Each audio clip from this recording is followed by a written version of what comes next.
Second था हमारा, second hello test. हाँ जी, हाँ जी। सर, आपने वेरीफाई कर दिया, टेस्ट केस फीडबैक भी दे दिया, बट उसमें एक प्रॉब्लम है। हाँ, अब मुझे सर ये कैसे पता चलेगा कि जो मैंने गलती करी है वो कौन सी गलती करी है, कहाँ करी है? तो आपने ये कहा कि most of the test cases right, और स्क्रीनशॉट लगा के भेजो उसमें। ये बोला है। हाँ जी सर, जो मतलब फेल हुए ना, जो टेस्ट केस फेल हुए हैं वो उसमें लगा के भेजो स्क्रीनशॉट। अच्छा, फेल टेस्ट केस के लिए स्क्रीनशॉट लगाओ, ये बोला है। हाँ जी सर। हम्म।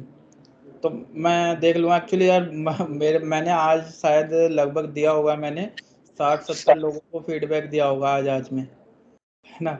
अच्छा तो अच्छा अच्छा अच्छा। हाँ, तो पूरा एक्चुअली मैं सीट बाय सीट पे तो नहीं लिख सकता आपको, है ना, बट मैंने वैसे अपडेट कर दिया है, मतलब एकदम एक एक समरी दे दिया, मतलब मैंने सबको फीडबैक, ओके है ना।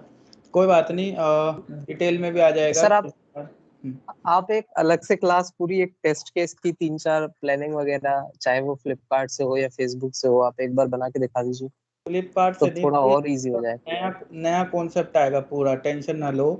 अभी क्या हो रहा है सभी के लिए ये, अभी एक हाँ, मेरे जो डेवलपर्स हैं, एक नई एप्लीकेशन प्योर, जैसे टेस्टिंग बाबा है ये अभी, तो टेस्टिंग हाँ, हाँ, बाबा तो अभी ये मतलब ये समझ लो स्क्रैच है, इसमें कुछ नहीं है, ख़त्म है, मतलब ये नॉर्मल चीज़ें हैं, अच्छा। इसमें इसमें मल्टीपल्स बग हैं, ठीक है। तो अब हम्म, इसका एक नया वर्जन लॉन्च होने जा रहा है टेस्टिंग बाबा का, तो उसमें हम्म, सारी हमारी फंक्शनलिटी एकदम अप टू डेट होंगी, पूरी फंक्शनलिटी डेवलपर्स उस पर काम कर रहे हैं। तो may be hope you will get in like in 2 और 3 डेज तुम्हें वो मिल जाएगा, ठीक है ना। 2 से 3 दिन के अंदर अंदर मैं तुम्हें वो दे दूंगा, प्लस उसमें ना आपको एसआरएस डॉक्यूमेंट भी मिलेगा, ठीक है। जो ओके मैं एसआरएस डॉक्यूमेंट की बात करता हूँ वो डॉक्यूमेंट भी मिलेगा, तो डॉक्यूमेंट तो मैं तुम्हें कल ही दे दूंगा, ठीक है। एसआरएस डॉक्यूमेंट तो ओके। मैं आपको कल ही दे दूंगा। उस डॉक्यूमेंट के बेस पे फिर आपको टेस्ट केस बनाने, वहाँ उस डॉक्यूमेंट में सब कुछ लिखा होगा कि कौन सा मॉड्यूल है, किस मॉड्यूल का क्या डिजाइनिंग रहेगी, कौन कौन सी फील्ड रहेंगी, एवरीथिंग सब कुछ उसमें मेंशन रहेगा उस डॉक्यूमेंट में, ठीक है, जो मैं तुम्हें डॉक्यूमेंट दूंगा, ठीक है ना। तो ओके सर। हाँ, तो फिर उसके बेस पे पहले आपको टेस्ट केस बनाने, देन आपको एप्लीकेशन मिलेगी, जो हमारी अपडेटेड एप्लीकेशन, जो नया वर्जन आएगा, फिर उस एप्लीकेशन पे एग्जीक्यूट कर रहे हैं। तो ये एक आपके लिए लाइव प्रोजेक्ट होगा, जैसे कि कंपनी में काम होता है सेम उसी प्रोसेस पे काम करेंगे हम लोग। क्लियर है ना सब फिर? ठीक है। तो जी हार्डली, सर। हाँ हार्डली 1 से 2 दिन लगेंगे। तो ये टेस्ट केस वाला जो आप लोगों का मतलब थोड़ा है ना, जिसको भी प्रॉब्लम है टेस्ट केस वाले में, वो बिल्कुल क्लियर हो जाएगा फंडा, ठीक है। तो इसके लिए पैनिक मत हो, ओके सर। बस 1-2 दिन हेलो का टाइम तो सर हो एक जाए। क्वेश्चन हर्ष भाई, और था। हर्ष भाई, बोलो। मैं एक्चुअली वीडियो डाउनलोड नहीं कर पा रहा हूँ। मैं लास्ट टाइम पे आपको बोला था, 2-3 बार मैंने ट्राई भी किया है, 3 मैंने क्लासेस हो गई हैं। शेयर कर दिया था वीडियो तो आपको, आई थिंक, जो आप सर बोल रहे थे। ना ही फोन हर्ष पर डाउनलोड हो रही है, ना ही उस पर हो रही है। हर्ष हर्ष कभी कभी कुछ वीडियोस में प्रॉब्लम आती है। इसके लिए हम एक ऑप्शन यूज कर सकते हैं, बी ट्रांसफर का लिंक, उसमें सभी को ही बहुत इजी रहेगा वीडियो डाउनलोड करने में। चलिए सर, 3 क्लास की लास्ट पे वीडियो नहीं डाउनलोड कर पाया हूँ मैं। ठीक है, एक काम करना, जो सचिन भाई आप बता रहे हो ना कि जो भी लिंक क्या बता रहे हो वो डाउनलोड करने के लिए, बी है ना। Transfer link. अच्छा, बी ट्रांसफर, देखो अभी एक काम और कर, जब ये बैच आज ऑफ होगा मेरे, जब मैं ख़त्म करूँगा इस बैच को, तो उसके बाद सब लोग कॉल पे रहेंगे, मैं कॉल से चला जाऊँगा, बाकी सब लोग कॉल पे रहेंगे। सचिन भाई सबको बताएंगे किस तरीके से वीडियो को हम सेव कर सकते हैं, कौन सा क्या यूज़ कर सकते हैं, ठीक है सचिन भाई, कोई दिक्कत तो तो नहीं है? वी उस ट्रांस नहीं नहीं कोई उस नहीं, पे वी बी ट्रांसफर तो ट्रांसफर मुझे पे पता है आपको मुझे। अपलोड करना पड़ेगा हर्ष भाई। बस मेल आईडी के थ्रू करना पड़ेगा सर आपको, वी ट्रांसफर के थ्रू, बस हम मेल डाउनलोड आईडी की करेंगे। मेल तो आईडी की कोई जरूरत नहीं पड़ेगी, वो डायरेक्टली सिर्फ वीडियो उस पे अपलोड हो जाता है। हाँ, तो कोई बात तो नहीं, जिसको है चलो, अच्छी नॉलेज इसके बारे में, वो एक बंदा ओनरशिप ले लेगा और वो बता दे। ठीक है, मैं ओके बता सर। दूंगा। एक वीडियो लास्ट में जब हमारी क्लास खत्म होने के बाद मैं एक बार बता दूंगा कैसे अपलोड करना है, फिर आप अपलोड कर देना और लिंक उस पे ही बस ड्रॉप कर देना। ठीक है, क्लियर है, क्लियर। भाई ओके। जिसने ज्वाइन किया, क्या नाम है तुम्हारा? आशुतोष कुमार,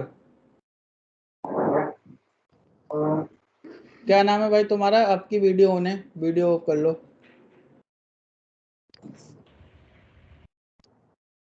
भाई क्या नाम है आपका? नरेंद्र सिंह नाम है, शायद आशुतोष नाम है, अभी ऐड कराया है। संजय चंद ऐड, अच्छा संजय चंद ने ऐड किया है। क्या नाम है भाई आपका? अभी आपने ज्वाइन किया है, अनम्यूट करो।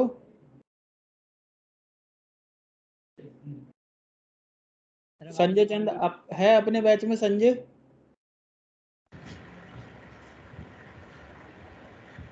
संजय है क्या अपने बैच में?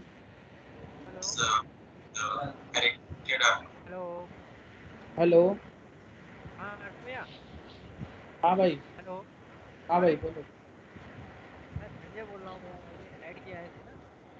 हेलो हाँ भाई संजय बोलो, बाकी लोग म्यूट करो। हाँ संजय बोलो। हाँ भैया, ये मेरा ही क्लास का है, ऐड किया है तो डेमो लेना चाह रहा था ना। हाँ तो भाई इस बैच में तो डेमो नहीं होगा ना अब। आपकी भैया से बात हुई तुम्हारी? हाँ पीयूष भैया से बात हुई थी अभी थोड़ी देर बाद। अच्छा पीयूष भैया से बात हो गई तुम्हारी? थोड़ी देर बाद करने को बोला है उन्होंने। क्या कह रहे हो? थोड़ी देर बात करने को बोला। एक बार चलो ठीक है, अभी तो रहने दो, मैं बात कर लूंगा फिर भैया से, क्योंकि बीच में से क्या समझ में आएगा, अभी तो बहुत आगे सिलेबस हो गया है ना। तो फिर ज्वाइन कराना तो न्यू बैच से कराते हैं। तो चलो कोई बात नहीं, मैं बात करता हूँ। क्या नाम है भाई का? संजय क्या नाम है भाई का? लेफ्ट हो गया सर वो। ये लेफ्ट हो गया यार। ठीक है चलो, बहुत टाइम हो गया, हम अपना स्टार्ट करते हैं। फिर ज्वाइन हो गया सर। हाँ संजय क्या नाम है भाई का? सर आगे करते हैं। ठीक है हम आगे बढ़ लेते हैं, बाद में डिस्कस कर लूँगा, मैं कॉल कर लूँगा। ठीक है, हम स्टेट ट्रांजिशन की बात कर रहे थे। हमारी एक ब्लैक बॉक्स की सर एक क्वेश्चन और बता दीजिए। हाँ जी बिल्कुल पूछो। सर यूनिट टेस्टिंग जो है वो आपने बताया था कि जो डेवलपर है वो अपनी साइड से चेक करेगा, हाँ तो वो व्हाइट बॉक्स टेस्टिंग करेगा, ब्लैक बॉक्स करेगा या ग्रे बॉक्स करेगा? वो वाइट बॉक्स करे, ग्रे बॉक्स करे या हमारा ब्लैक बॉक्स करे, डजेंट मैटर, बट वो यूनिट टेस्टिंग बोलते हैं हम उसको। वो कोई सी भी टेस्टिंग परफॉर्म करे, वो वाइट कर रहा हो या ब्लैक या स्टैटिक या डायनेमिक वाटएवर, जो भी उसका मतलब होगा, वो कोई सी भी टेस्टिंग परफॉर्म करे, वो उसको यूनिट टेस्टिंग ही बोला जाएगा। देखो क्या होता है, ये सिर्फ एक मतलब टर्म बना दिया कि यूनिट टेस्टिंग की डेवलपर करेगा, लेकिन डेवलपर को कोई फोर्स नहीं कर सकता टेस्टिंग करने के लिए, क्योंकि टेस्टिंग करना हमारा काम है, ठीक है ना। तो ये ठीक है, बन गया है कि भाई हाँ यूनिट टेस्टिंग पहले डेवलपर करेगा, देन उसके बाद में आगे जाके हम टेस्टिंग करेंगे। बट ऐसा नहीं है कि कोई इसको फोर्स नहीं कर सकता कोई टेस्टिंग करने के लिए, ठीक है ना। तो वो यूनिट टेस्टिंग ही कहलाएगी, चाहे वो बैकएंड करे, चाहे वो फ्रंट एंड करे, व्हाटएवर जो चाहे वो करे, बट यूनिट टेस्टिंग ही बस बोलेंगे उसको। कोई इसमें ऐसा नहीं है कि वो ब्लैक बॉक्स कर रहा है, ग्रे बॉक्स कर रहा है या व्हाइट बॉक्स कर रहा है, ठीक है तरुण? भाई हाँ जी। एक ही ऑपरेशन मुझे, ओके सर। जो डेवलपर बिल्ड देते हैं वो जीरा के थ्रू मिलता है, मेल के थ्रू मिलता है? जीरा पे, जीरा सब कुछ जीरा पे चलता है, मेल पे ऐसा कोई कम्युनिकेशन नहीं चलता, सारा कम्युनिकेशन जीरा पे होता है। ठीक। हेलो सर, मेरा एक क्वेश्चन था। हाँ भाई बिल्कुल पूछो। सर मैं बोल रहा था कि लेट सपोज हमें कोई टास्क मिला जिसे हम 2 वीक्स की जगह 1 वीक में कंप्लीट करना है। 2 वीक हेलो की सुन पा रहे हो सर आप? हाँ बिल्कुल सुन रहा हूँ भाई। सर उसके लिए हम फॉलो करेंगे सैनिटी टेस्टिंग। हाँ और 1 सेकेंड सर, जैसे हम सैनिटी टेस्टिंग फॉलो करेंगे, लेट सपोज हमें कोई बग था और वो हम उसको उस टाइम पर ट्रैक नहीं कर पाए, एनी कंडीशन, और वो क्लाइंट ने बग ट्रैक कर लिया लेट सपोज, सर उस कंडीशन में हमें क्या रीजन देना पड़ेगा? हमें उस कंडीशन में आरसी देना होता है, रूट कोज एनालिसिस बोलते हैं जिसको, कि क्यों छूटा हमसे, हमें जवाब देना पड़ता है उस कंडीशन में, क्योंकि as a tester and at the end हमारे एंड से निकला होता है वो, ठीक है। तो हमें जवाब देना होता है कि क्यों छूटा। ये सर, लेकिन उसके लिए तो हम कोई मेन जो हमारे वो उसके जो मेन पार्ट्स हो गए उसे ही तो चेक करेंगे ना सैनिटरी टेस्टिंग के अकॉर्डिंग। अच्छा सैनिटी आप क्या, अच्छा अभी समझा मैं, आप कहना चाह रहे हो कि अगर हमने सैनिटी टेस्टिंग परफॉर्म करी है और कोई बग हमारा कि टूट गया हमसे और वो प्रैक्टिकली क्लाइंट के फंक्शनैलिटी चेक करते हैं सर उसमें। समझ गया। अभी समझ में आया ना तुम्हारा क्वेश्चन। अच्छा, ओके तो इस केस में क्या होता है हमारा कि जब हम सैनिटी टेस्टिंग परफॉर्म करके आगे बढ़ाते हैं तो क्लाइंट को हम बताते हैं कि हमने इसमें अभी सिर्फ सैनिटी टेस्टिंग परफॉर्म की है, हमने और मतलब डीप में कोई टेस्टिंग नहीं की है, क्योंकि just because of lack of time. तो ये चीज कम्युनिकेट होती है। अगर वो बग बिलोंग करता है जो टेस्टिंग हमने की है, जो टेस्ट केस हमने अपने मेंशन करके दिए हैं क्लाइंट को, कि जो टेस्ट केस हमने किए हैं वो हमने मेंशन किए हैं, उसमें कोई बिलोंग करता है और वो बग आता है, तो उस केस में हमें एनालाइज करना होता है। देन हम देखते हैं कि क्यों बग आया, क्या सीन है। अगर हमारे एंड पे भी आया था तो वो भी हमें देखना है, अगर नहीं आया था तो और वहां पे आया तो फिर वो हमारी साइड से इशू है, दैट मीन्स कोई वो एनवायरमेंटल इशू है।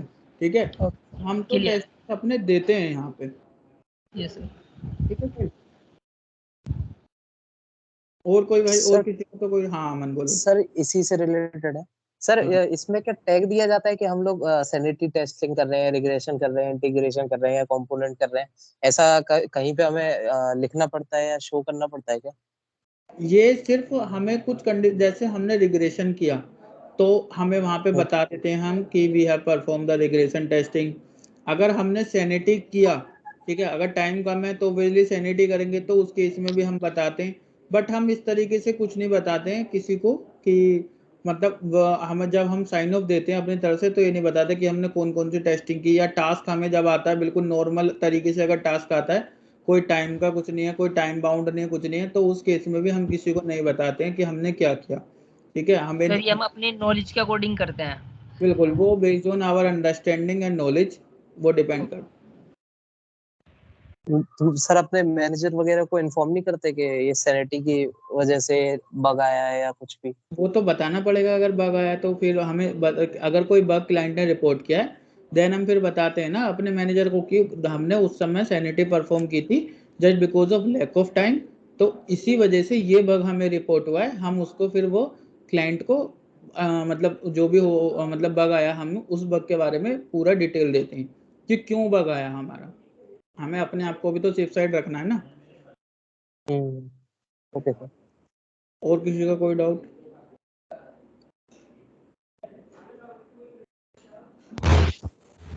नहीं, ठीक है, चलो आगे बढ़ते हैं हम।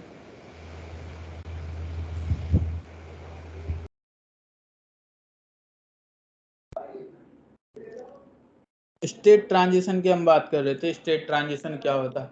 देखो, स्टेट ट्रांजिशन एक हमारी ऐसी टेक्निक है जिसमें हम एक काम को मल्टीपल टाइम टेस्ट कर, मतलब एक फंक्शनलिटी को मल्टीपल टाइम टेस्ट करते हैं विद द डिफरेंट इनपुट। ठीक है, लेट सपोज मैं एग्जांपल लेता हूँ आपसे कि एटीएम का।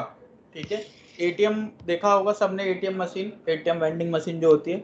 अब एटीएम मशीन पे अगर मैं एग्जांपल लूँ उसका, तो हम लोग क्या करते हैं कि हमने अपना कार्ड एंटर किया, हमने उसमें इनपुट डाला। एक बार लेट सपोज हमने इनपुट डाला कि हमें 10,000 निकालने, एक बार इनपुट डाला कि हमें 20,000 निकालने, तो इनपुट हमारा चेंज होता रहा, बट प्रोसेस, जो काम करने का तरीका है, जो उस फंक्शनलिटी को टेस्ट करने का तरीका, वो हमारा सेम ही रहेगा। ठीक है, इनपुट हमारा चेंज होता रहेगा। तो वो स्टेट ट्रांजिशन कहलाता है कि जब हम किसी फंक्शनलिटी को मल्टीपल टाइम रन करते हैं, मल्टीपल टाइम टेस्ट करते हैं with the different input and we got the different output, वो हमारा स्टेट ट्रांजिशन कहलाता है।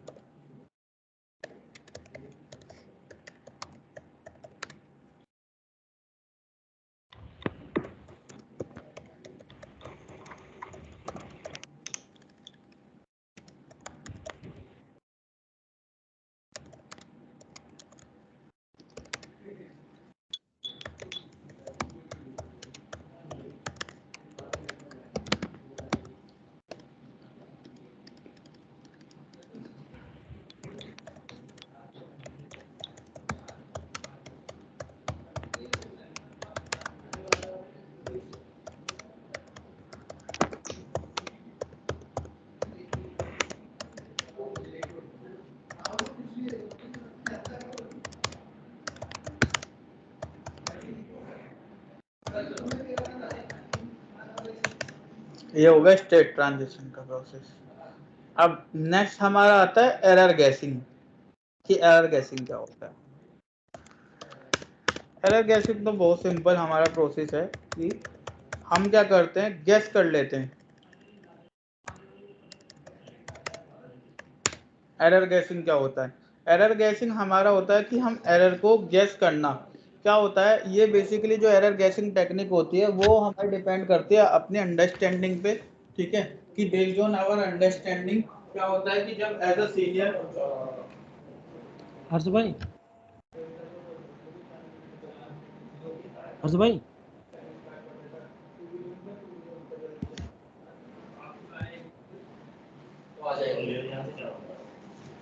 हाँ, एरर गैसिंग क्या होता है? एरर गैसिंग हमारी एक सिंपल टेक्निक होती है जिसमें हम एरर को गैस कर लेते हैं। गैस कब करते हैं हम एरर को? कि गैस मतलब लेट सपोज कि हमने टेस्ट केस बनाए, एप्लीकेशन या कोई भी जो भी फंक्शनलिटी है वो अपने पास में डेवलप होकर के आ गई। अब जब जैसे हमारे पास में फंक्शनलिटी डेवलप होकर के आई, ठीक है, तो हम उसके बाद में क्या करते हैं, फंक्शनलिटी डेवलप होकर के आ जाती है, ठीक है, तो हम उसमें गैस करते हैं उसको, एरर को, ठीक है, हम गैस कर लेते हैं कि कहाँ पे एरर आ सकती है। तो हम पहले गैस करके उसी फंक्शनलिटी को सबसे पहले टेस्ट करते हैं जहाँ पे एरर आने के मैक्सिमम नंबर ऑफ चांसेस रहते हैं। सबसे पहले उसी फंक्शनलिटी को हम टेस्ट करते हैं, तो वो प्रोसेस हमारा कहलाता है एरर गैसिंग। क्लियर है? क्लियर है? किसी को कोई डाउट? तो कोई एग्जांपल इसका? हाँ, देखो मैं बता देता हूँ। जैसे लेट सपोज एग्जांपल लेते हैं फ्लिपकार्ट, ठीक है, बस 1 मिनट देना।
Sorry start. हाँ, तो एरर गैसिंग का देखो एग्जांपल दे रहा था। देखो इस तरीके का एग्जांपल हो सकता है इसका, जैसे कि मैं बात करूँ यहाँ पे फॉर एग्जांपल, मैं एक फॉर एग्जांपल आपको बताऊं कि मैं एग्जांपल आपको देता हूँ।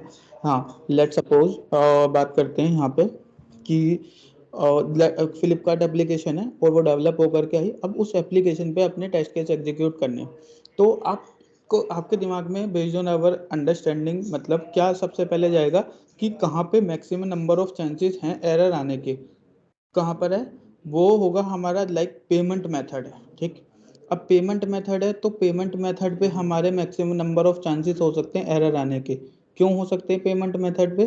क्योंकि वो एक क्रिटिकल फंक्शनलिटी है एप्लीकेशन के लिए, ठीक है। हमारे एरर आने के चांसेस हो सकते हैं लॉगिन पेज पे। क्यों? क्योंकि वो भी एक आपके लिए क्रिटिकल फंक्शनलिटी है वहाँ पे, क्योंकि जो एप्लीकेशन की जो जो क्रिटिकल फंक्शनलिटी होती है वहाँ पे चांसेस आते। तो आप क्या करोगे, सबसे पहले उसी फंक्शनलिटी को कैच करोगे कि जहाँ पे एरर आ सकते हैं। तो आप गेस कर रहे हो यहाँ पे अपनी स्किल्स के अकॉर्डिंग, वो बेसिकली डिपेंड करता है हमारी स्किल्स पे। तो वो ये एक टेक्निक है कि हम सबसे पहले उसी फंक्शनलिटी को एकदम कैच करें कि जो जो जहाँ पे नंबर ऑफ चांसेस ज़्यादा हैं एरर आने के, उस प्रोसेस को बोलते हैं error guessing. Clear? It's mean जो क्रिटिकल फंक्शनलिटी है उनको पहले कर लेंगे, या तो क्रिटिकल या मतलब आप कह सकते हो कि based on our understanding, basically कि हम अपने अंडरस्टैंडिंग के अकॉर्डिंग करते हैं। तो वो तो सर एक्सपीरियंस के बाद ही आ पाएगी, मतलब नए को कैसे पता चलेगा? हाँ, मैं वही कह रहा हूँ ना, वो तो एक्सपीरियंस के बाद ही आ पाएगा। ऐसा नहीं नॉर्मली रियल लाइफ में नहीं करना है आपको।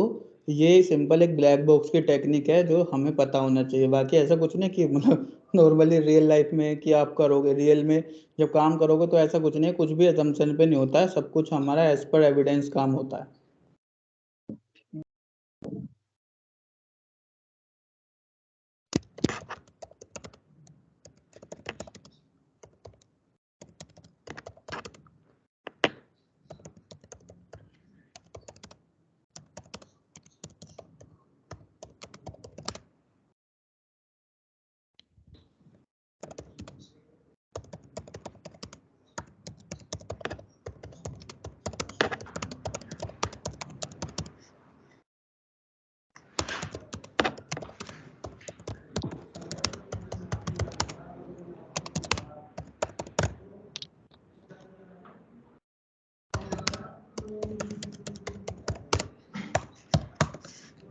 ठीक है, नेक्स्ट एरर गैसिंग हमारा हो गया।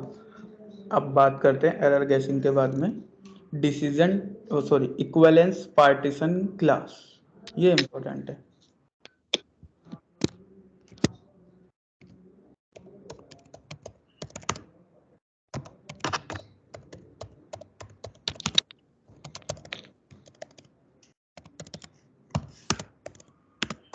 क्लाइंट आ गया, क्लाइंट नहीं आ गया, ठीक है।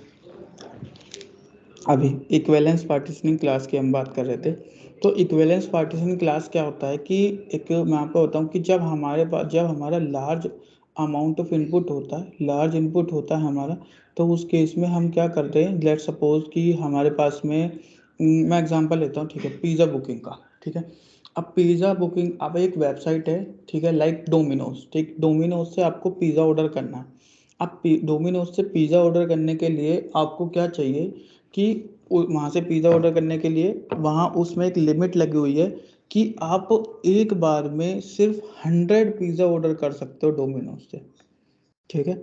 ये आप 100 तक पिज़्ज़ा ऑर्डर कर सकते हो।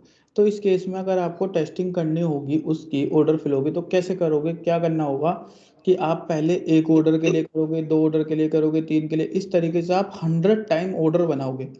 आप 100 बार ऑर्डर बनाओगे, 100 ऑर्डर आपको बनाने पड़ेंगे उसकी टेस्टिंग करने के लिए, am I राइट? ऐसे करोगे भाई, 100 टाइम ऑर्डर बनाने पड़ेंगे हमें, क्योंकि हमें तो हर किसी के लिए चेक करना है, 1 के लिए भी, 2 के लिए भी, 3 के लिए भी, वैसे करके हमें 100 तक चेक करना है हमें यहाँ पे।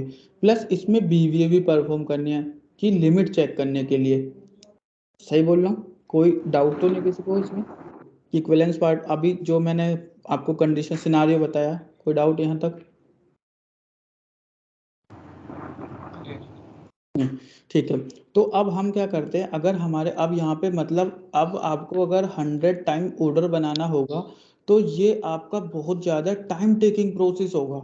ये आपका आपको बहुत ज़्यादा टाइम लेगा ये प्रोसेस आपका ऑर्डर बुकिंग, ये जो आपने 100 टाइम ऑर्डर बुक किया, तो ये हमारा बहुत ज़्यादा टाइम टेकिंग प्रोसेस होगा। तो इस केस में हम क्या करते हैं, जो हमारा इनपुट होता है उसको हम सेग्रीगेट कर लेते हैं डिफरेंट पार्ट्स में, ठीक है। उस तरीके से हम डिवाइड करते हैं इस अपने इनपुट को कि हमारे जो ज़्यादा से ज़्यादा एक सिनारियो भी कवर हो जाए और हमारी टेस्टिंग भी हो जाए, उस लेवल पे जा कर के हम उसको कवर करते हैं। तो उसको बोलते हैं हम इक्विवेलेंस पार्टीशनिंग क्लास। कैसे, अब अच्छे से समझना है इसको।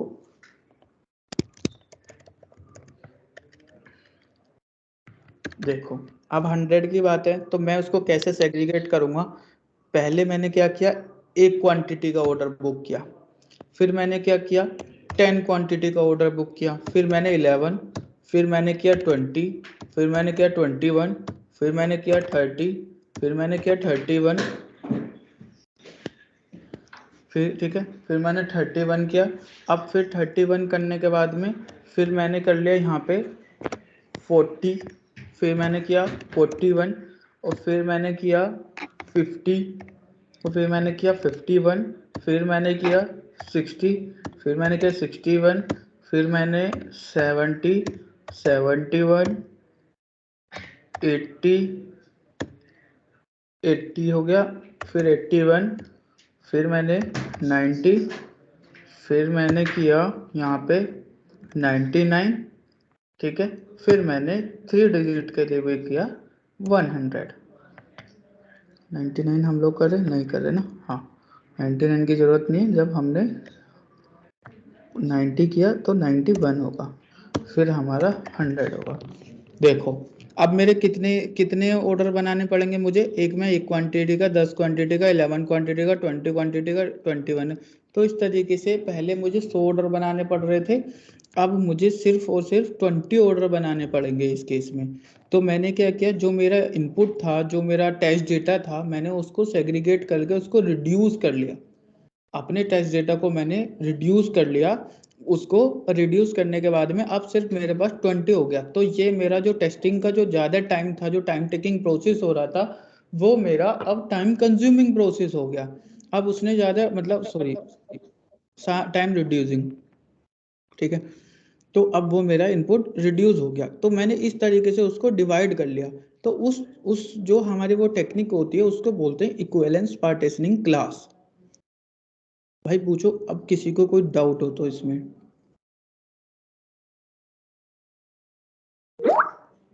क्लास सर जो है वो हम इसी तरीके से डिसाइड करेंगे, जैसे आपने 1 to 100 के लिए आपने बताया कि 1 to 10 फिर 11 कर लिया आपने, है ना? तो हम मैंने 1 क्या to लॉजिक लगाया, मैं अपना लॉजिक बताता हूँ। मैंने क्या लॉजिक लगाया कि मैंने एक बार सिंगल डिजिट के लिए लिया, सिर्फ सिंगल डिजिट, फिर मैंने एक बार डबल डिजिट के लिए लिया। डबल में मैंने इस तरीके की डिजिट ली कि उसमें 1 के बाद 0 आ रहा है, ठीक है ना, इस तरीके की डिजिट ली। फिर मैंने 1 1, फिर मैंने क्या किया, 1 डिजिट के लिए ले लिया, 1 है, उसके बाद में कोई भी एक और मेरी एक और डिजिट आ रही है जो कि हमारी 0 से अबोव है, उसके लिए चेक कर लिया। देन मैंने फिर ऐसे, ये तो मेरा 1 का केस हो गया, फिर ऐसे 2 के लिए किया, फिर ऐसे 3 के लिए किया, फिर ऐसे 4 के लिए, और फिर इस तरीके से मैंने मतलब यहाँ 9 तक किया, और फिर देन मैंने 100 कर दिया उसको। मैंने इस तरीके से उसको इनपुट को सेग्रीगेट किया। तो सर बेटर तरीका ऐसा नहीं होता कि आप 1 किया, फिर उसके बाद आपने 21 की जगह पे 2 किया ताकि सेकंड डिजिट में 2 भी आ जाए, फिर 3 किया, फिर 4 किया, तो सेकंड डिजिट में भी सारे चेक हो जाते हैं। बिकॉज आप फर्स्ट डिजिट का तो सारे आप चेक कर रहे हो, 4 5 6 7। 0 के लिए भी तो करना है हमें। हाँ 0 के लिए तो आप कर रहे हो ना, जैसे कि मैंने बोल रहा हूँ कि आप 21 किया। हाँ अच्छा, आप कह रहे हो कि फिर मैं 2 के लिए और जैसे 3 के लिए ये भी कर सकते हो, कोई दिक्कत नहीं है ना। मतलब मेरा देखो यहाँ पे इक्विवेलेंस पार्टीशनिंग क्लास में है क्या कि हमारा जो इनपुट है वो सेग्रीगेट हमारा इसी तरीके से होना चाहिए कि जिससे कि हमारे जो ऑलमोस्ट सिनारियो, ज़्यादा से ज़्यादा सिनारियो हमारे कवर हो जाए और हमारी टेस्टिंग भी हो जाए उस तरीके से सिर्फ, और वो हमारा टाइम भी हमारा सेव हो जाए उसमें, वो हम इस तरीके से करते हैं। भैया इसमें तो डेटा खाली 100 तक था, और सपोज मतलब 1000 या लाख में होता तो फिर मिलेगा, ज्यादा टेस्ट मिलेगा फिर उसके उसमें लिए कैसे करेंगे? हाँ तो उसके लिए भी इसी तरीके से कोई एक ऐसे अप्रोच फॉलो करोगे कि जिससे कि टाइम वो आपका डेटा रिड्यूस हो जाए। भाई अभी जैसे यहाँ पे 100 में हमारा 20 बना है, तो अगर 500 होगा हमारा डेटा, तो उसमें कितना हमारा बनेगा, 100 बन जाएगा हमारा। अच्छा, 100 अप्रोच कह रहे हैं कि टेस्ट केसेस उस हिसाब से ही बनना है ना, फिर हमारा टाइम कम हो जाएगा ना। टाइम हमारा अल्टीमेटली गोल क्या है कि इक्विवेलेंस पार्टीशनिंग क्लास क्या कहती है कि जब हमारे पास में large amount of test data होता है तो हम उसको रिड्यूस करने के लिए अपना जो हमारा इनपुट्स होता है या टेस्ट डेटा होता है उसको सेग्रीगेट कर लेते हैं पार्ट्स में, जिससे कि हमारे ऑलमोस्ट सिनारियो भी कवर हो जाए और हमारी टेस्टिंग भी हो जाए।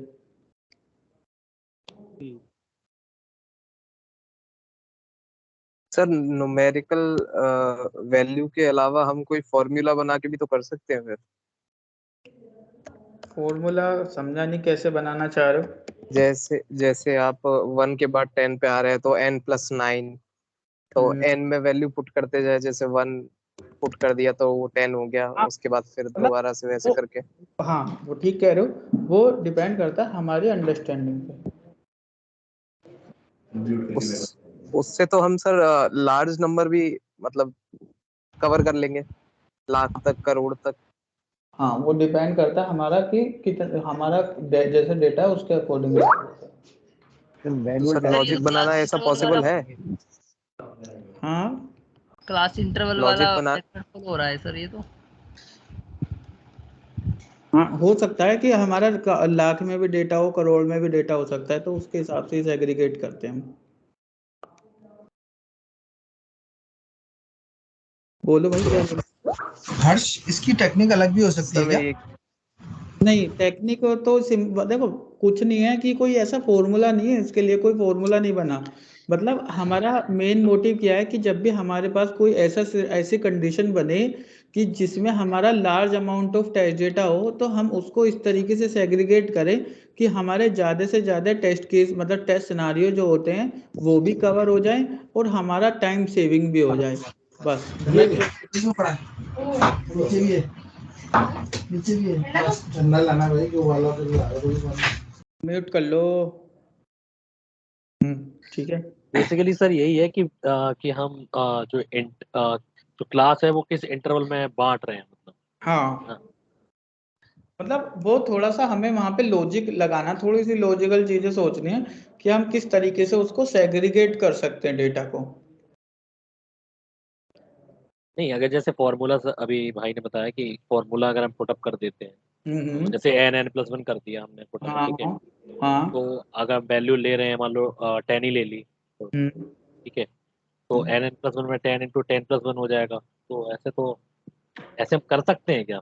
कुछ समझ में नहीं आया ये। नहीं कर, ये उसको भूल जाओ तुम, फॉर्मूला का। सर फार्मूला कैसे लगाएंगे सर मैनुअल टेस्टिंग में? यहाँ तो वो डेवलपर करेगा जो भी करेगा पीछे, तो लॉजिक तो फॉर्मूला को भूल जाओ, फॉर्मूला तो लगा ही नहीं सकते, हाँ, टेस्टर है। नहीं, बात फॉर्मूला की नहीं है, बात लॉजिक की है कि हम अगर 1 to 100 कर रहे हैं तो हम 100 पूरे नहीं कर सकते, ठीक है। तो वो चीज है कि हमें किस हिसाब से एक इंटरवल साइकिल चूज करनी पड़ेगी ना, कि हम जैसे सर ने 1 to 100 में 1 to 10 और 11 20 21 टाइम में लिए हैं, ठीक है। तो हम एक अपने लॉजिक के लिए वो फॉर्मूला यूज करेंगे ना।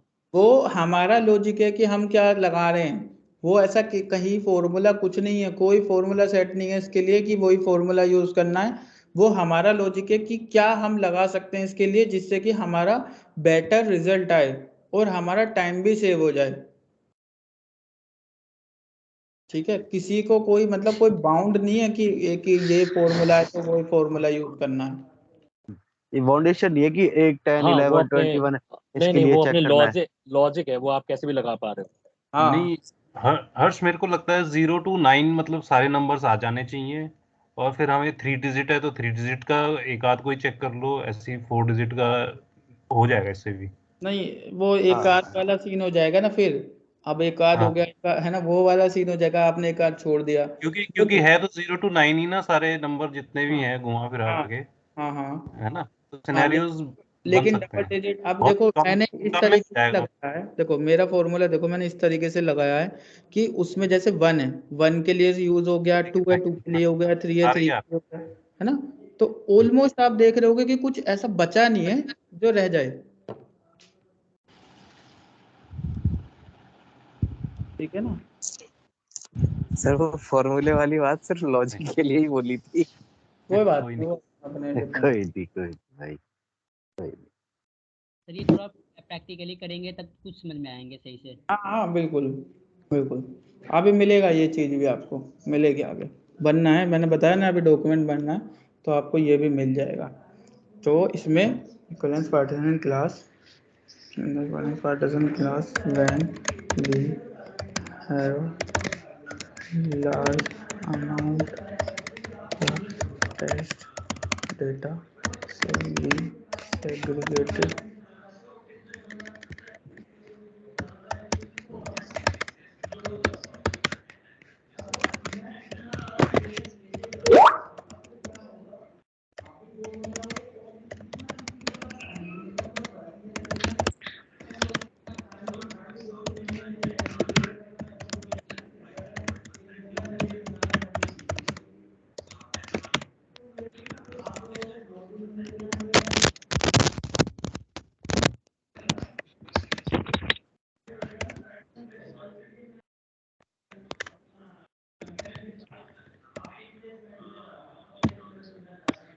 ठीक है।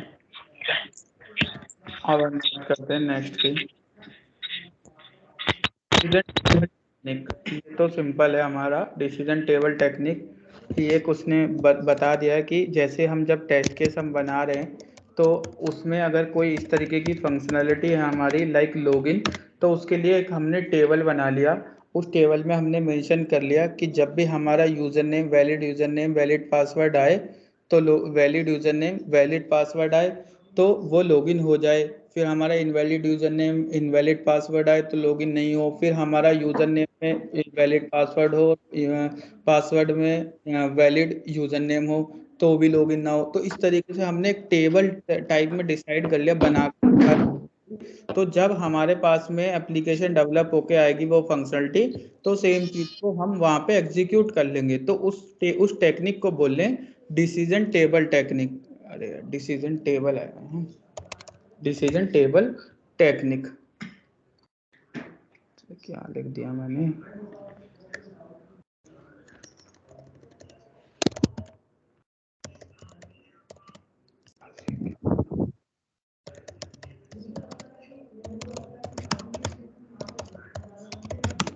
ठीक, डिसीजन टेबल टेक्निक बोलते हैं उसको। ठीक है, कि जो हमारे डिसीजन लेने के लिए वो जो हम वो टेक्निक का यूज कर रहे हैं, that is the decision table technique. ठीक है, when we have any functionality where we have to put the credentials, so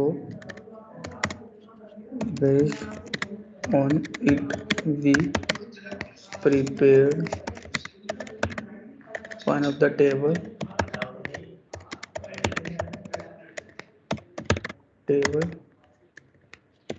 for that before execution of test case. That table known as decision table technique.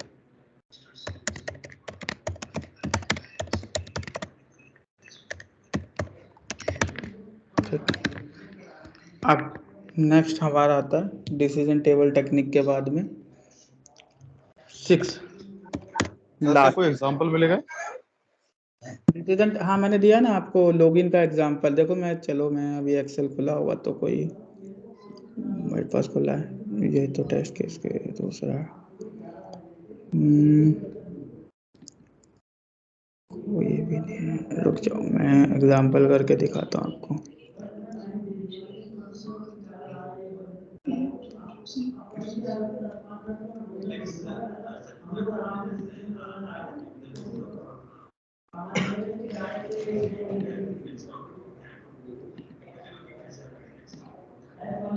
सब मेरे test case में login वगैरह का है। अरे नहीं वो नहीं चलेगा, मैं बताता हूँ क्या डिसीजन टेबल टेक्निक है। शीट खोलनी थी, एक्सेल खुल जाए थी तो इसलिए खोल रहा हूँ। जैसे ये है, ठीक है। अब लेट सपोज फ्लिपकार्ट पे लॉगिन करने के लिए डिसीजन टेबल टेक्निक बनानी है तो क्या होगा, एक मैंने बनाया यहाँ पे यूज़र, यहाँ यूज़र नेम के लिए है, फिर हमारा यहाँ पे पासवर्ड के लिए है। ठीक है, एक यूज़र नेम के लिए हो गया, एक पासवर्ड के लिए हो गया। फिर जब अब इसमें मैंने कैसे बनाया कि वैलिड लॉगिन डन, है ना, लॉगिन डन। ये मैंने बना के एक इस तरह के टेबल बनाया, एक इनवैलिड इसका नाम रखो इनवैलिड यूजर। 4 कंडीशन बन जाएंगी सर फिर तो। बहुत सारे बन सकते हैं दोस्त। इनवैलिड यूजर, वैलिड पास, फिर हमारा नेक्स्ट बन गया हमारा वैलिड यूजर, इनवैलिड पास, फिर नेक्स्ट हमारा बन गया वैलिड पास वैलिड यूजर। और किसी भी कंडीशन में लॉगिन नहीं होना चाहिए, लॉगिन नोट डन। फर्स्ट वाले में तो हो जाएगा ना सर, वैलिड वैलिड है दोनों। तो मैंने लिख ही दिया है, login note done, login note done. ठीक है, तो ये क्या बना, एक हमारी एक सर टेबल एक कंडीशन और फॉलो होगी, दोनों में इनवैलिड हो अगर।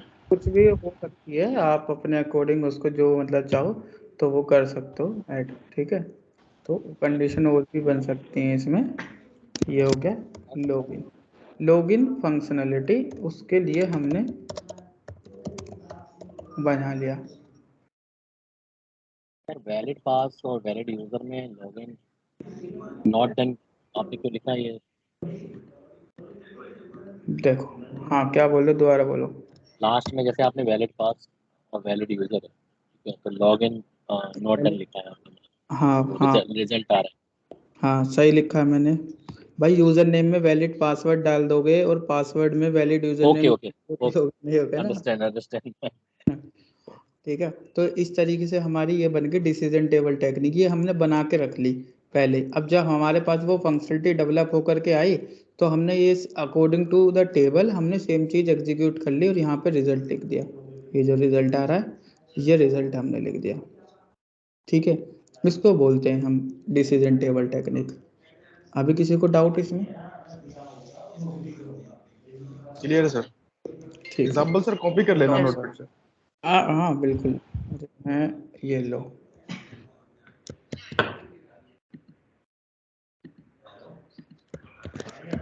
ये याद रहेगा तो मैं यहाँ से वैसे भी decision use case technique. Use case simple से देखो क्या चीज़ है, बहुत इंपॉर्टेंट भी है टेस्टर के लिए। यूज केस टेक्निक हमारा होता है, यूज केस होते हैं हमारे डेवलपर हमें बना करके देता है। Use case is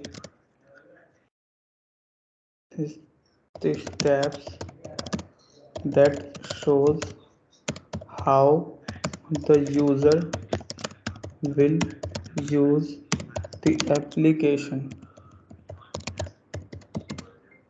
in reality। वो हमारे यूज़ केस। अब देखो यूज़ केस हमें बने बनाए मिलते हैं, हम नहीं बनाते। यूज़ केस हमें देता है बना करके जो बिजनेस एनालिस्ट होता है वो हमें बना करके देता है यूज़ केस। उसमें होता है कि एप्लीकेशन को कैसे यूज़ करेगा यूज़र, वो एक केस बना के दे देता है। कैसे? जैसे मैं फ्लिपकार्ट के यूज़ केस की बात करूँ तो कैसे होंगे केस की? First of all user will log in over the application, then user will select any of the product, then user will add to cart the product, then user will click into the buy now, then user will select the payment method। ठीक है, तो ये क्या बन गई use case. तो हम use case को पढ़ लेते हैं, उन केस के अकॉर्डिंग यूज केस के अकॉर्डिंग टेस्ट केस बनाते हैं। तो ये जो यूज केस है और ज्यादा हमारे लिए इजी कर देता है टेस्ट केस बनाना, ठीक है ना। समझ रहे हो ना? समझ रहे हो भाई यूज केस क्या हो गया? Yes sir. ठीक है, तो उसको बोलते हैं यूज केस टेक्निक। क्लियर है? ठीक है, तो ये होता है हमारा यूज केस टेक्निक।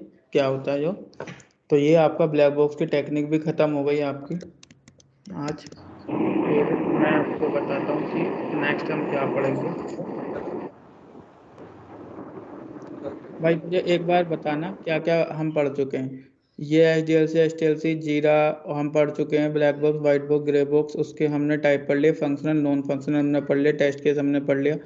ठीक है, डिफरेंट टाइप ऑफ मॉडल्स हमने पढ़ लिया। अडोब, अच्छा हाँ बेस्ट एक मेरे पास में है डेटाबेस का।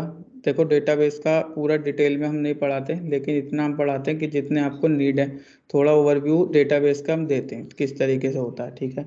तो उसके लिए ना एक वेबसाइट है डेटाबेस के लिए, W3 स्कूल। ठीक है, W3 स्कूल एक वेबसाइट है, तो आप W3 स्कूल पे जाओगे, ये मैंने दिया W3 स्कूल का आपको लिंक। आप W3 स्कूल पे वेबसाइट पे जाओगे, वहाँ पे जा कर के आपको यहाँ पे सारी डिटेल मिल जाएंगी आपको इसके बारे में, ठीक है, SQL के बारे में। तो थोड़ा सा ना SQL के बारे में पढ़ के आना। मैं ये नहीं कहता पूरा डिटेल में अच्छे से पढ़ के आओ, नहीं, सिंपल आप इसमें नॉर्मल। SQL ही यूज होता है या कोई और सा भी डेटाबेस यूज होता है? देखो क्वेरी SQL की यूज होती है, डेटाबेस आपको MongoDB और MySQL ओरेकल कुछ मिल सकता है, लेकिन ये होगा क्वेरी SQL ही ना? है ना, मेल सिमिलर सी होती हैं। तो थोड़ा सा क्वेरी का पता होना चाहिए। तो ये थोड़ा सा ना SQL की क्वेरी के बारे में थोड़ा पढ़ के आना, मैं नहीं कहता कि पूरा अच्छे से डिटेल में आना, थोड़ा बहुत पढ़ाना, बाकी फिर हम देखेंगे कि किस तरीके से होता है, कितनी जितनी ज़रूरत है उतना पढ़ेंगे, क्योंकि आपको पता है अगर पूरा कंप्लीट डेटाबेस पढ़ने बैठेंगे तो हमारा 1 से 2 महीने का कोर्स है। ठीक। जो सर टेस्टर होता है, हेलो, वो W3 वैलिडेशन भी चेक करता है क्या? W3 वैलिडेशन क्या होता है? डिजाइनिंग के लिए होता है ना, क्योंकि क्लाइंट मांगते हैं। वो डिपेंड करता है कि जो मांगता है उसके लिए होगा वो अलग वैलिडेशन की आप बात कर रहे हो, वो डिजाइनिंग वाले की बात कर रहे हो। ठीक है। अच्छा। हाँ, वो अलग वो है। टेस्टर नहीं देखता? नहीं, वो नहीं हम देखते। ठीक है सर। ठीक। तो ये W3 स्कूल से थोड़ा SQL के बारे में पढ़ के आना, बाकी कल मिलते हैं। Okay sir, use case technique helpful कैसे हो जाती है टेस्ट केस बनाने में? भाई, जब आपको सारी चीज़ें भाई लिख करके मिल जाएंगी कि एप्लीकेशन को यूज़ कैसे करेंगे रियलिटी में, जो रियल वर्ल्ड सिनारियो की अगर मैं बात करूं कि रियल में जो यूज़र होगा, एंड यूज़र होगा, उसको किस तरीके से यूज़ करेगा एप्लीकेशन को, तो फिर ओबियसली आपके लिए इजी हो जाएगा कि हाँ भाई एप्लीकेशन को इस तरीके से यूज़ करेगा यूज़र, तो मैं ऐसे ऐसे इसमें कर सकता हूँ, तो ईजी हो जाएगा ना आपके लिए। तो उसके लिए टेस्ट केस बनाना ईजी हो जाएगा उस केस में आपके लिए। समझ रहे हो? तो सर फिर तो इसके लिए हम कंपोनेंट टेस्टिंग कर सकते हैं, मतलब डिटेल। कंपोनेंट अलग चीज है, वो सिर्फ डिटेल में वेरीफाई करना अलग चीज है। अभी तो टेस्ट केस बनाने के लिए कह रहा हूँ मैं, टेस्ट केस बनाने के लिए तो इजी हो जाएगा ना आपके लिए अमन। हाँ, है ना, टेस्ट केस बनाना इजी हो जाएगा ना जब आपको पता चल जाएगा कि रियलिटी में जो यूजर होगा उसको कैसे यूज करेगा। तो सर यूजर जो मेन मेन चीजें यूज करेगा, हम उसी मेन मेन चीजों को टेस्ट करते रहेंगे बार बार। नहीं, टेस्ट नहीं करेंगे, उस टेस्ट केस तो हम पहले बनाते हैं ना अमन, टेस्ट केस तो हम अच्छा, हाँ पहले हाँ। बना लेते हैं, समझो, टेस्ट केस बनाने के लिए यूजफुल होगा ये। Okay okay okay. हाँ ठीक है। Okay sir, thank you. Okay.